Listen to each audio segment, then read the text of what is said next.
nous souhaitons en faire également l'établissement des Lensois du Galibo.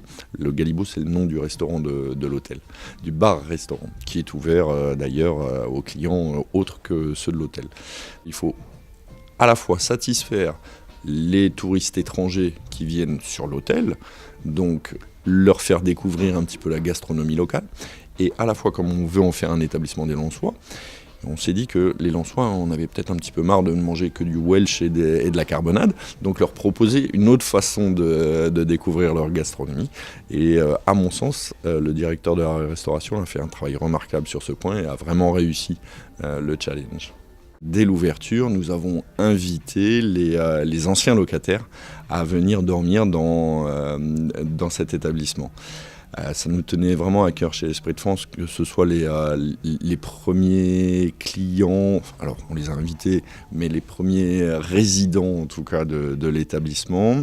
On a cherché à les loger dans les chambres où ils habitaient avant, au maximum du possible. Et du coup, ça a été très très émouvant pour eux de revenir sur les lieux et de voir ce que leur maison est devenue après 2 ans de travaux. Et ils étaient très très fiers de voir ce que c'était devenu. Donc c'était vraiment un beau moment. Les autocars déposent les visiteurs au musée et puis ils les reprennent juste après la visite et ils les amènent dormir sur d'autres villes comme Lille, Arras, où il y a des structures d'hébergement qui répondent aux critères de confort d'aujourd'hui. Nous étions très très attendus et par le musée et par la ville, la mairie, et puis l'office du tourisme également.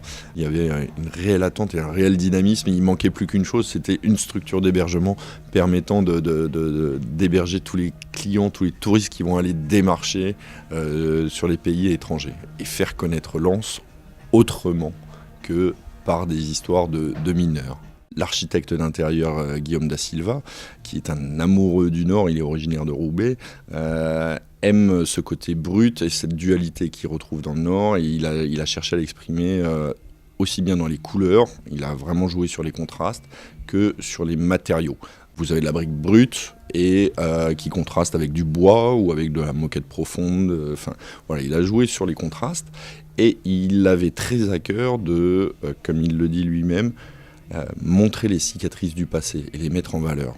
On ne veut pas tomber dans le cliché, avoir des photos de mineurs et vendre des histoires tristes. Non, c'est pas ça. C'est vraiment souligner par pointillé l'histoire de ces lieux qui est assez incroyable.